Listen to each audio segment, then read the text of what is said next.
오늘은 부활절 후 9번째 주일입니다.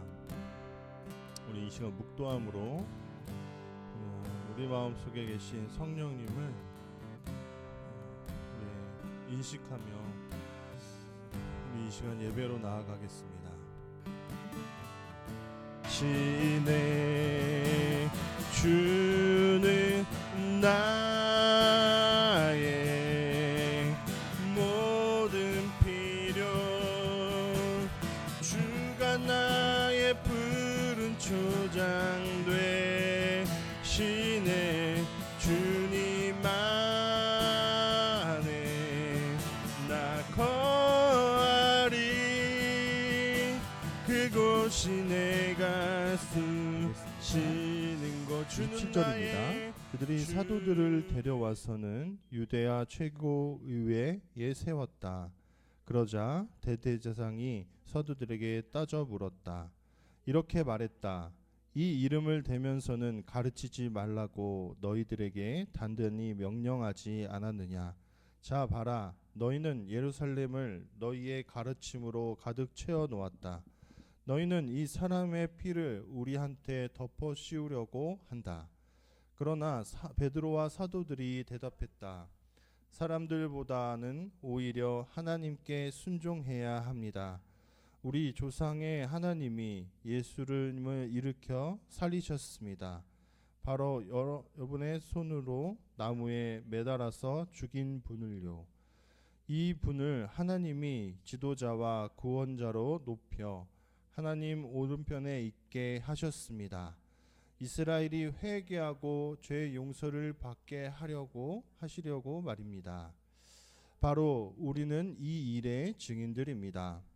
하나님이 하나님께 순종하는 사람들에게 주신 성령님도 그러합니다. 아멘. 5장 27절에서 32절까지의 말씀으로 발신지 불명의 시대에서라는 제목으로 함께 말씀을 나눠보려고 합니다.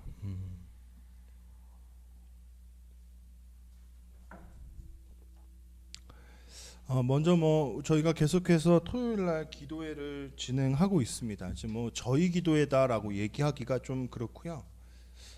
이 지역에 있는 여러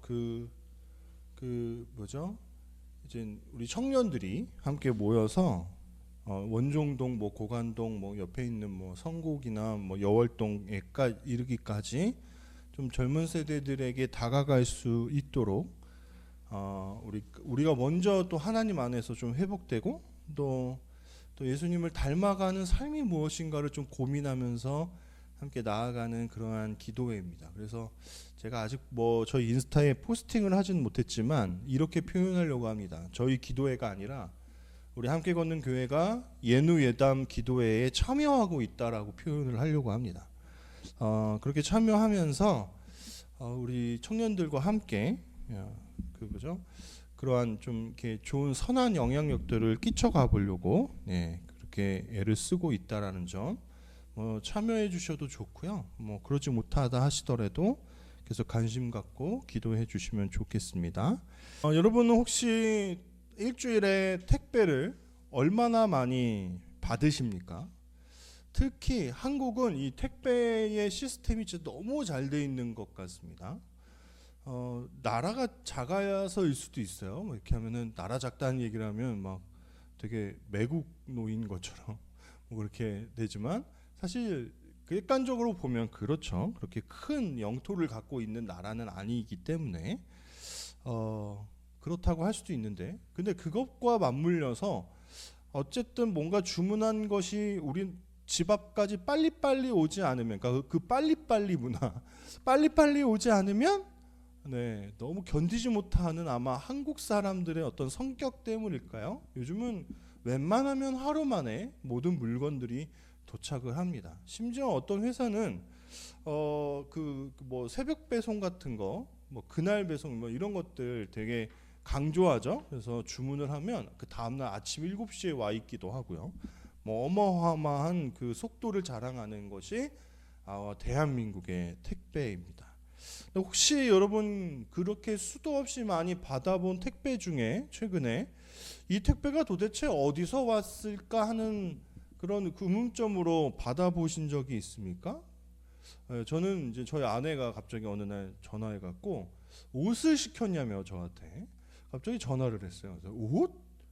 갑자기 내가 시켰나? 갑자기 너무 훅 들어오니까 주문한 적이 없고 그게 없는데 옷을 내가 시켰나? 하고 멈칫할 정도로 갑자기 그런 이야기를 들었을 때 좀 당황스러웠습니다. 근데 그 택배는 사실 저희 장인어른이 아버님의 옷을 잘못 시키신 거였어요. 그래서 처음에는 혼란스러웠습니다. 이게 도대체 이 택배가 어디서부터 왔는가 막 이렇게 막 머리가 막 돌아가야 되는 그런 일이 있었죠. 톰 나이트 목사님의 책에 보니까 이런 예화가 나와요. 어느 날 어떤 소포가 왔는데 발신지가 불명으로 온 거예요. 그래서 두렵고 떨림으로 그 택배를 뜯었답니다. 왜냐하면 미국 안에서는 종종 택배 안에 되게 이상한 위협이 되는 물건들이나 경고장, 뭐 피 묻은 뭐 이런 것들, 뭐 어떤 도구들, 무슨 뭐 사체의 동물의 사체의 일부, 뭐 이런 것들이 택배로 배송될 때가 있고요. 때로는 택배를 통해서 폭탄 테러 같은 것이 일어나는 그런 나라들도 있기 때문에 혹여나 혹시 이것이 그 발신지가 불명으로 나오니까 불안한 거예요. 그래서 되게 두렵고 떨림으로 그 폭탄이래요. 그 택배를 뜯었다라는 예화가 나오더라고요. 근데 자기가 폭탄 테러를 받을 만한 뭐 자리에 있거나 그런 어떤 위치에 있거나 어떤 관계가 있거나 그러지도 않은데도 그렇게 발신지가 불명한 것으로 오니까 그 택배가 괜히 두려운 것으로 여겨지더래요. 근데 까보니까 혹시 뭐 이거 안 좋은 거 아니야 하고 까봤더니 그게 뭐였냐? 예전에 한 달 전쯤에 자신들이 여행을 할 때 여행 중에 이제 더 이상 그 옷은 안 입어도 되겠는 그 지역으로 넘어가는 거예요. 그래서 불필요한 짐을 이렇게 포장해 갖고 집으로 먼저 보냈답니다. 그것이 한 달 후에 넘어온 거죠. 그래서 괜히 긴장을 했다 뭐 이런 얘기를 하면서 그런 예화가 있었습니다. 불명한 것, 발신지가 불분명한 것으로 우리에게 아마 오면 누구나 조금은 두려워할 수 있겠죠. 근데 저는 인생도 마찬가지라고 생각합니다. 인생은 사실 우리 안에 너무나도 많이 불분명한 생각과 마음과 정보와 그러한 이야기들이 우리들을 찾아오는 그런 때입니다. 그런 시대를 우리가 살아갑니다. 아니 인생이라는 것 자체가 계속해서 발신지가 불분명한 무엇인가가 우리를 찾아오는 것이 저는 인생이라고 생각을 합니다. 누가 그래요? 누가 그런 농담 그런 이야기 하더라고요. 왜 주식을 알선해주는 그 증권가 사람들 있잖아요. 이거는 정말 너만 알려준다는 거야. 근데 정말 그 정보가 진짜이겠냐라는 거야. 너가 뭔데 왜 너만 알려주겠어 하는 것부터 해갖고 그럼 도대체 그 너만 알려줄게 하는 사람은 몇 명이나 될까? 몇 천 명에게 그렇게 알려준 건 아닐까? 하는 이야기를 아마 하는 걸 봤거든요. 그 정보가 진짜인지 가짜인지도 모르고 어떤 때는 홀라당 넘어가서 큰 손해를 보기도 합니다. 어떨 때는 그 불분명한 발신지가 시작점이 근원이 불분명한 어떤 사상과 사조에 넘어가서 이단에 빠지기도 하고 한참을 정신적으로 헤매이면서 살아가는 것이 우리의 인생입니다. 어디서부터 왔을까? 시도 때도 없이 우리는 평가해 보아야 하고 판단해 보아야 합니다. 무엇인가가 어디에서부터 왔는지를 모를 때 우리는 소위 멘붕이 왔다라고 얘기합니다. 오늘요, 여러분 멘붕에 빠진 사람들이 있습니다. 굉장히 의구심에 가득 차 있는 사람들이 본문에 등장합니다. 그 사람들은 지난 시간부터 우리가 읽어본 바 대제사장들입니다. 왜냐하면 도대체 이 족보도 없는 인간들이 앞에 서 있는 거예요. 어부 출신이고 율법을 공부한 적도 없고 근데 이 사람들이 막 이적을 행하고 다니는 겁니다. 설교를 하고요. 막 방언기도 알지도 못하는 막 말들로 예수 그리스도에 대한 이야기들을 하고 다니고요. 막 그랬단 말이에요. 그러니까 이 도대체 족보도 없는 이 존재들 때문에 지금 사내들인 공의회의 최고 의회의 이 의원들은 머리가 아픈 겁니다. 도대체 뭐지? 어디서부터 왔는지를 모르는 이 존재들 때문에 머리가 아픈 겁니다. 늘 율법대로 교육을 받았고 율법 안에서만 있었던 사람들, 그래서 그 틀 안에서 살아내기만 하면 되는 사람들이 바로 유대인들이었습니다. 그 틀 안에 있으면 됩니다.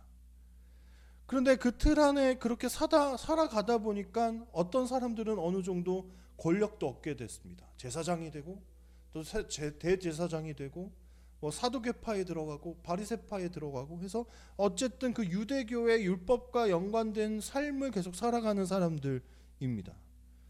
근데 그 사람들 안에 갑자기 엄청나게 이상한 일이 일어난 거예요. 이상하다. 율법 그리고 성전 이거 중심으로 역사가 일어난다고 분명히 했는데, 그러니까 그 톰 나이트는 이렇게 썼더라고요.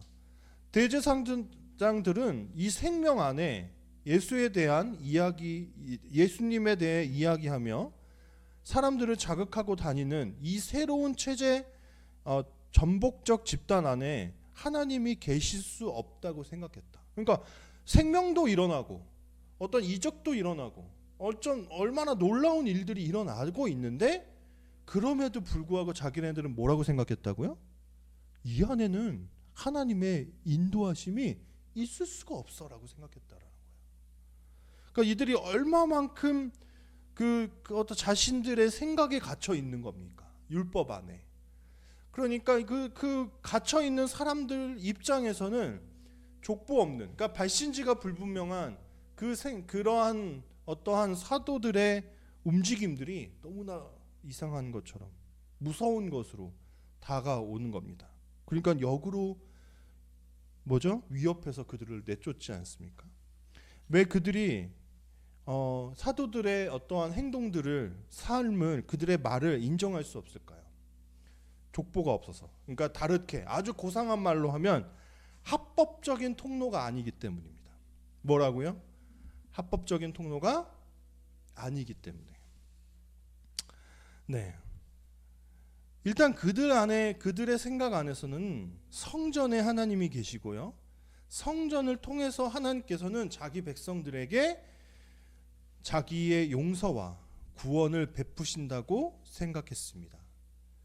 여기에 충돌하는 단어가 몇 개인지 아십니까? 제가 성전 안에 하나님이 계시고 성전을 통해서 그리고 자기 백성에게 용서와 구원을, 저는 이 사람들이 적어도 지금 말한, 강조해서 말한 이 세 가지에서 다 오류에 빠져 있다고 생각합니다.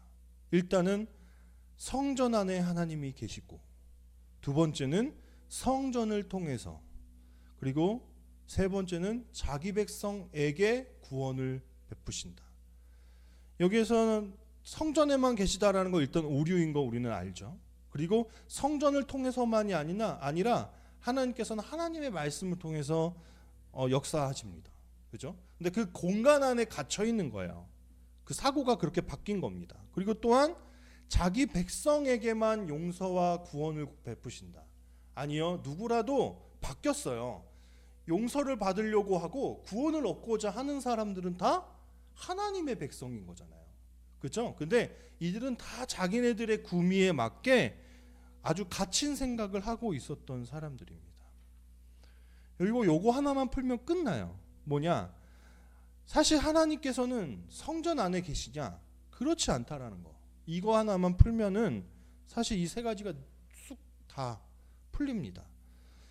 역대하 6장 18절에 보니까 솔로몬이 성전을 봉헌하는 기도에서 이런 기도를 합니다. 세 번역으로 한번 제가 읽어볼게요. 그러나 하나님께서 사람과 함께 땅 위에 계시기를 우리가 어찌 바라겠습니까? 저 하늘 위에 하늘이라도 주님을 모시기에 부족할 터인데 내가 지은 이 성전이야 더하 말해 무엇 하겠습니까? 이때만 해도 솔로몬이 괜찮았어요. 이렇게 멋진 고백을 할 수 있을 정도로 괜찮았습니다. 아니 하나님, 제가 이 지은 성전이 무엇이겠습니까? 하나님께서는 이 성전 안에 갇혀 계시지 않은 분이다라는 거예요. 저 하늘과 그 더 높은 하늘의 하늘이라도 하나님을 모시기에 부족하다. 그러니까 하나님의 크심, 하나님의 무소부재하심, 광대하심을 동시에 선포하는 고백입니다. 그런데 어찌 하나님이 그 성전에만 계시지 않는데 성전을 통해서만 일하시겠습니까? 그리고 어찌 유대인들만 하나님의 백성이다라고 이야기할 수 있겠습니까? 그러니까 이 사람들이 지금 발신이 불분명한 존재들에 대해서 두려움을 느끼는 이유는 무엇입니까? 하나님을 제대로 모르기 때문입니다. 그것이 자신들이 아닌 다른 곳에서부터라도 하나님께 올 수 있다, 자신들에게 올 수 있다라는 사실, 하나님은 누구를 통해서라도 일하실 수 있다라는 사실을 그들은 모르고 계신 겁니다. 하나님은 성전 너머에 계신 분이고요. 이 온 세상은요 다 하나님의 것입니다. 저는 그런 생각을 했습니다. 정말 외계인이 있을까? 아니라고 하기에는 우주가 너무 광활합니다. 근데 그냥 제 생각에서는 있을 수도 있는데, 이게 막 제가 미국의 막 외계인들이 신앙하는 나일리안이나 옛날에 톰 크루즈 같은 그 배우가 그쪽 그 성도였죠, 신도였죠. 옛날에 그랬답니다. 진짜 외계인을 믿었어요. 왜 이렇게 톰 크루즈가 외계인 영화에 많이 출연할까? 막 우주 전쟁 같은 영화에 나오는 거 보면 진짜 정말 그 우주인은 신봉해서 그 우주인들이 나오는 그런 영화에 이렇게 참여했다라는 속설이 있습니다. 지금은 딸과의 관계 때문에 그 종교에서 나왔다고 하더라고요. 그러니까 그런 것이, 그런 사고들, 뭐 그냥 공상과학이라고만 치부하기에는 너무 그런 이야기들도 많고, 뭐 봤는지 안 봤는지 모르겠지만 봤다라는 사람도 있고 모르겠습니다. 그런데 일단은 제가 갖고 있는 전제는 우주가 너무 광활해요. 그거에 비하면 지구는 너무 작습니다. 여러분, 우리나라가 그러니까 우리 지구에서 기껏해야 우주 밖에 정말 사람이 갔던 곳은 딱 달랑 어디뿐이죠? 어떤 별뿐이죠? 달뿐이잖아요. 그죠? 달뿐인데 달은요 가는데 편도로 한 우주선으로 3일 정도 걸린답니다. 근데 지구가 화성에 대한 관심이 많죠. 왜냐하면 지구가 점점점 망가지면 뭔가 이주할 수 있는 별을 찾아야 된다라고 생각을 하나 봐요. 근데 그나마 제일 가까운 게 화성이에요. 근데 화성에 무슨 메탄이 있었던 자국, 그런 흔적, 물이 흘렀을 것 같은 어떤 그런 것들이 계속 연구되기 때문에 화성으로 가고 싶어 합니다. 그럼 화성까지는 얼마나 걸리는지 아십니까? 제가 찾아보니까 7개월 정도 걸린답니다. 편도로. 그 왕복 얼마나 걸리죠? 1년? 14개월 정도 걸리죠. 근데 우주인들, 그러니까 이 지구인들이 우주에서 견딜 수 있는 시간이 지금까지는 1년하고 조금 넘는답니다. 그러니 한 20일 정도는 더 버텨야 되는 거잖아요, 지금. 그러니까 그 약간의 그 착오 때문에 화성에 가는 거가 어렵다고 판단을 하고 있답니다. 근데 그것뿐만 아니라 여러분, 달에 가기까지 우리가 얼마나 많은 돈을 썼습니까? 천문학적인 돈을 투자하면서 달에 잠시 머물렀다 왔습니다. 제가 왜 이런 이야기, 저는 되게 문과생인데 굉장히 이과생인 척 이렇게 떠들고 있느냐, 무슨 얘기를 하고 싶냐면, 그렇게 우리는 작은 존재다라는 겁니다. 그렇게 작은 존재라는 거예요. 제가 너무 문과여서, 그리고 또 이과생들의 마음, 공학을 좋아하고 이런 사람들의 마음을 너무 모르면 안 돼서 가끔 유튜브를 찾아봅니다. 그런데 궤도라는 그 과학자가 있어요. 말도 재밌게 하고 되게 잘 설명해주는, 되게 특이한 발상들을 많이 하는 사람인데, 그 사람이 이런 이야기를 유튜브에서 하더라고요. 과학을 연구한 사람이, 우주를 바라보는 사람이 뭐라고 했냐, 전 우주를 통틀어서 자신의 존재가 작다라고 생각하는 사람은 지구에 사는 우리들밖에 없다라는 거예요. 우리는 작은 존재다라고 느끼면서 살아간다라는 거예요. 근데 저는 우리가 왜 작은 존재다라고 느끼면서 살아가냐? 이거는 우리 안에 내재되어 있는 하나님에 대한 흔적 때문에 그렇다고 생각해요. 인간은 누구나 자신도 모르게 신적 존재를 믿고 의지하고 있고요. 그리고 그게 하나님의 흔적이라고 사람들은 이야기하죠. 신학적으로.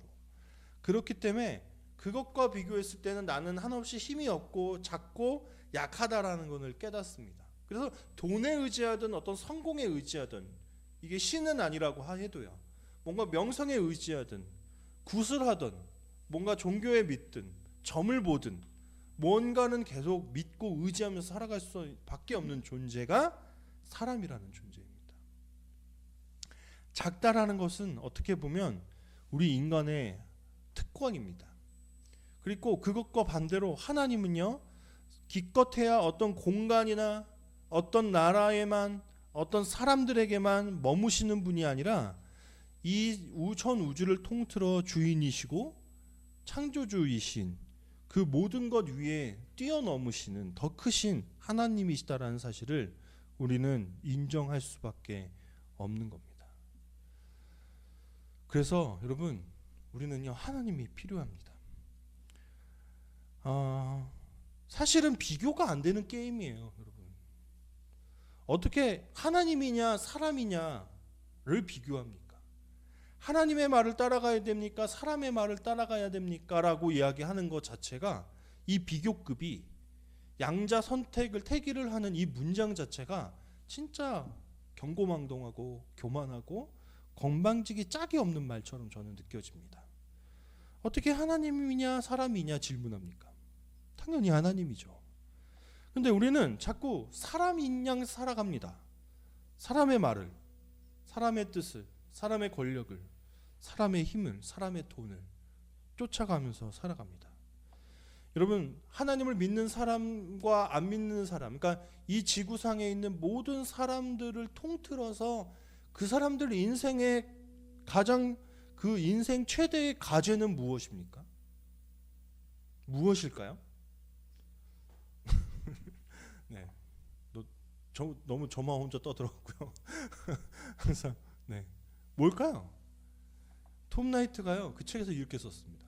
하나님을 만나는 거라고. 하나님을 믿는 사람들은 그렇다고 쳐. 근데 아주 당차게, 당돌하게 하나님을 믿지 않는 사람에게도 인생 최대의 과제는요, 하나님을 만나는 거더라는 거예요. 하나님을 아는 거라는 거예요. 왜냐? 하나님께 복종하는 삶이 가장 행복한 삶이기 때문입니다. 어떻게 살 것인가? 얼마만큼 우리가 가질 것인가? 뭐 이런 여러 가지 과제들이 있음에도 불구하고 왜 하나님이냐? 하나님은 그 모든 것을 넘어서고 그것들 위에 계신 하나님이시기 때문입니다. 여러분, 이 세상은요, 지배 아니면 복종입니다. 여러분, 우리는 또 뭔가에 지금 지배당하면서 살아갑니다. 우리의 일에 지배돼 있고, 또 스케줄에 지배당해 있고, 그렇죠? 육아에 지배당해 있고, 쉬고 싶어도 저 꼬맹이가 울면 가야 됩니다. 그렇게 복종적일 수가 없어요, 부모가. 엥 하면요, 가게 돼요. 그렇잖아요. 우리는 인생이 계속, 그러면 저 아이가 좀 크면 달라질까요? 그럼 또 다른 것에 복종하면서 살아가야만 합니다. 인생은 계속 뭔가 지배당하고 복종하는 것에 점철된 인생인데, 중요한 것은 무엇이냐? 무엇에 복종할 것인가가 너무 중요합니다. 오늘 사도들은 고백했습니다. 뭐라고 고백했습니까? 내가 사람의 말을 따르는 것과 하나님의 말을 따르는 것 중에 뭐가 더 중요한지를 꼭 내 입으로 말해야겠어? 라는 겁니다. 여러분, 이 말이 얼마나 어이가 없는 말이냐. 율법을 공부했고 하나님을 전공했다라는 사람들 앞에서 이 고백을 한 겁니다. 가끔 여러분 그런 거 있잖아요. 제가 목사인데 목사보다 더 저를 더 위로하거나 저를 책망하거나 저를 다독이는 말들을 할 때 약간은 순간 약간 어처구니가 없습니다. 뭐지? 지금 내가 그런 얘기를 들어야 하나? 뭐 이런 생각을 하고 가끔 하고는 하는데요. 그런 정도의 분위기인 거죠. 근데 돌이켜 생각해 보면 그것이 목사이건 뭐 지도자들이건 뭐 장로이건 대제사장이건 바리새인이건 그들이 지금 하나님께 복종하지 않는 삶을 살아가고 있다면 그 모습은 너무나 명확하다라는 거예요. 그러면 뭐로 인해서 두려워하냐? 하나님으로 인해서 두려워하지 않는 삶은 사람으로 인해서 두려워할 수밖에 없어요. 대제사장들이 자꾸 이 사도들의 어떤 일을 행하는 것, 그리고 예수 그리스도의 이름으로 복음을 전파하는 그 일을 막는 이유는 무엇입니까? 왜 막을까요? 정말 사람들이 잘 믿을까 봐, 골로 훅 따라갈까 봐. 그러면은 그만큼 자신들을 향해야 되는 사람들의 복종과 어떠한 따름이 저쪽으로 뺏길까 봐, 이동할까 봐, 그게 지금 두려운 거잖아요. 사람을 두려워하고 있는 거잖아요. 사실 참 사도행전으로 설교를 계속 진행하면서 그 마음을 가장 많이 적용하는 것은 저입니다. 자꾸 사람을 두려워하게끔 만들어요. 그러니까 저는 이게 정확하게 말하면 사람 없음이 저는 가장 두렵습니다. 그러니까 뭔가 함께 할 수 있는 사람들이 이게 없을까봐. 그럼 제가 그런다고 그랬죠. 그러면 꼭 조언을 하는 친구들이 있는데 다들 우리 제가 가르쳤던 청년들입니다. 목사님 천천히 가세요. 저한테 그래 알았어. 천천히 갈게. 이렇게 얘기하고는 합니다. 그런데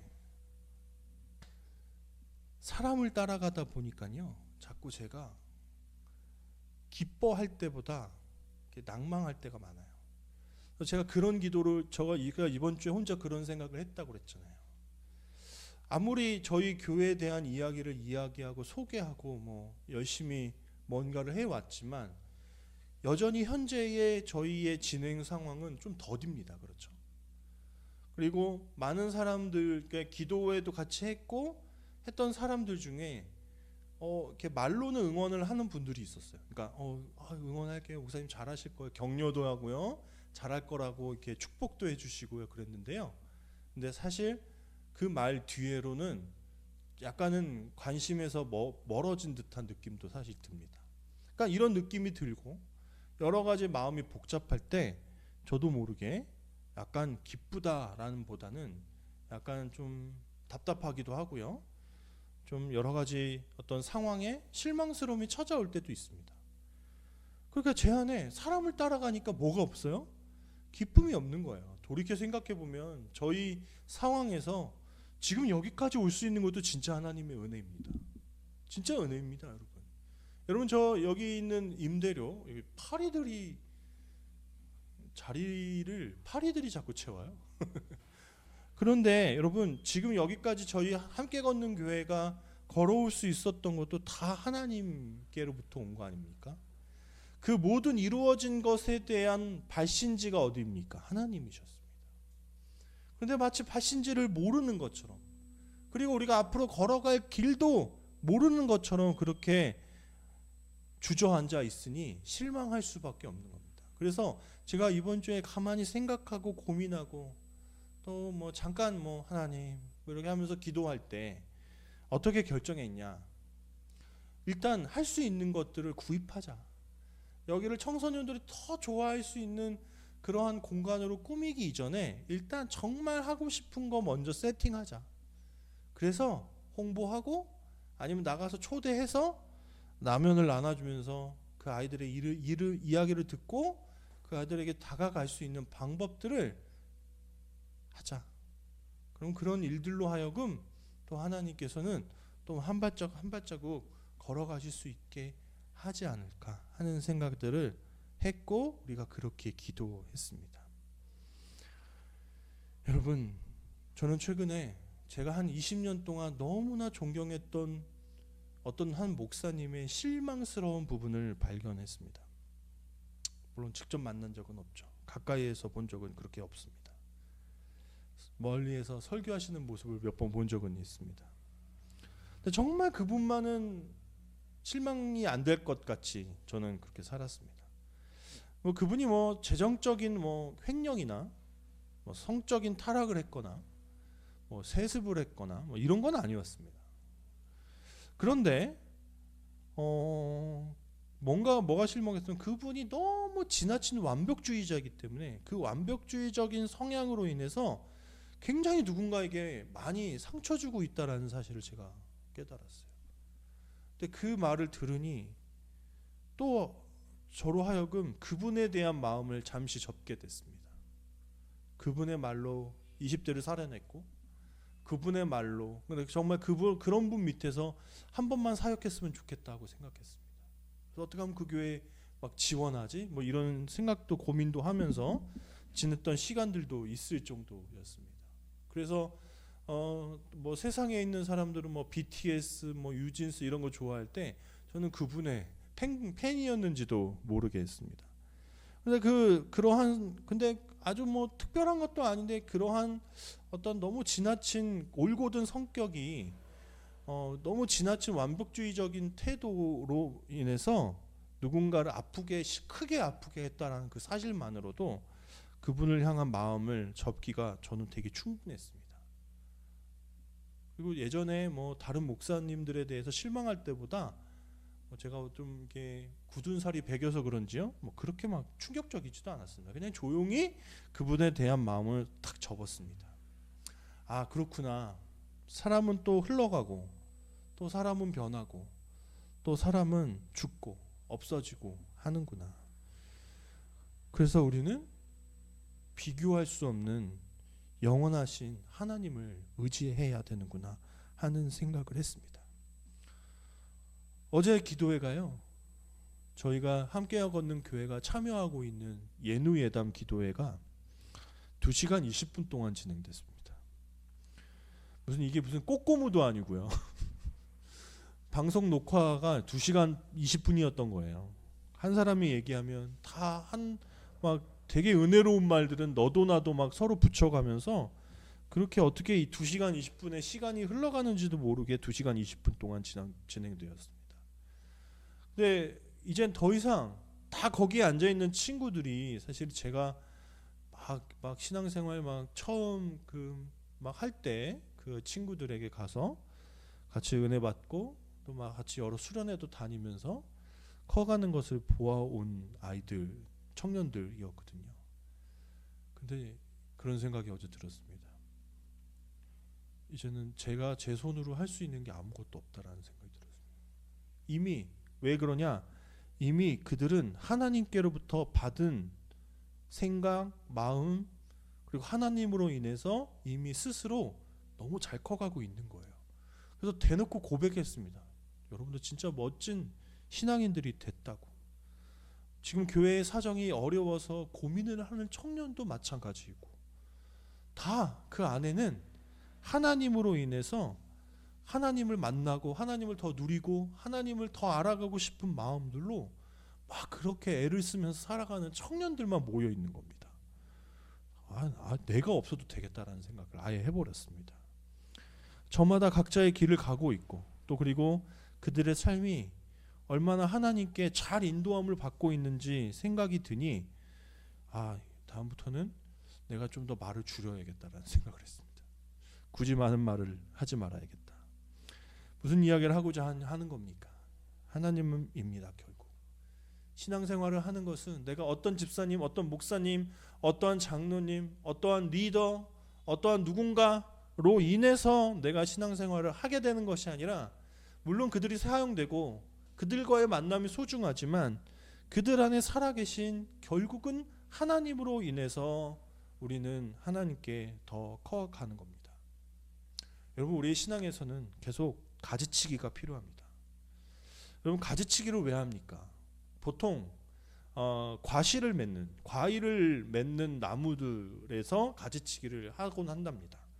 가지치기를 합시다 이렇게 해놓고 정확한 이유와 명확한 어떤 그 가치를 잘 몰라서 한번 다시 검색해봤더니 이렇게 써 있습니다. 균형 잡힌 성장과 더 좋은 열매를 맺기 위해서 우리는 가지치기를 해야 됩니다. 우리 신앙도 마찬가지죠. 가지치기를 해야 됩니다. 우리 안에 사람의 생각, 사람의 뜻, 사람의 가치, 때로는 그것들이 가지 쳐질 때 우리는 점점 더 하나님께 균형 잡힌 신앙인으로, 균형 잡힌 신앙 성장으로, 그리고 또 인생에서 더 좋은 열매를 맺음으로써 자라나갈 수 있습니다. 우리에게 지금 또 가지 쳐줘야 되는 그러한 성품, 생각 무엇이 있습니까? 저는 한때 어떤 책에서 이런 글귀를 읽고 참 멋진 말이라고 생각했던 적이 있습니다. 우리가 하나님을 믿는다라는 것은 무엇이냐? 우리가 계속해서 신앙생활을 해나간다라는 것은 무엇이냐라고 했을 때 이렇게 정리했습니다. 우리 글에 나오지 않습니까? 한번 함께 읽어보겠습니다. 자, 시작. 사람의 생각과 욕심은 점점 작아지고 하나님의 뜻과 사명은 우리 안에 날로 커지는 것. 여러분, 우리는 자꾸 작아지고 하나님은 자꾸 우리의 삶에 커져 가시는 것. 그것이 신앙생활을 하는 것입니다. 해가 지나고 신앙의 연륜이 너무나 많이 쌓여서 계속 자기의 생각이 커지고 그 사람의 목소리가 커지는 것이 신앙생활일 때 참 그 신앙생활은 어렵습니다. 여러분, 그러한 교회들이 얼마나 문제가 되는지 여러분 많이 보시지 않습니까? 어떤 한 사람이 큰 소리를 내므로 인해서, 어떤 한 사람이 나 자신 중심으로 교회가 돌아가야 된다라고 선포하는 것이 교회에 얼마나 큰 혼란을 야기합니까? 우리는 점점 작아져야 됩니다. 그리고 하나님은 계속 커져 가야 합니다. 그것이 하나님 안에서 우리가 잘 신앙생활 해 나가는 방법들입니다. 우리가 때로는 하나님 앞에 여러 가지 은혜들로 노출될 때 혼란스러운 것들이 있을 수 있죠. 이 세상에 너무나 많은 것들은 앞에서 서두에서 이야기했듯이 발신지가 불분명한 그러한 것들입니다. 근데 그 안에서 우리는 무엇만 걸러내야 됩니까? 정말 이것이 하나님께로부터 왔는가, 그것을 우리에게, 우리의 삶에, 우리의 마음에 채워 나갈 때 우리는 점점 더 하나님의 뜻을 향해서 커져 갈 것입니다. 그렇게 저와 여러분이 날로 하나님을 향해서 커져 가시는 그러한 삶 살기를 간절히 소원합니다. 우리 이 시간 함께 기도하겠습니다.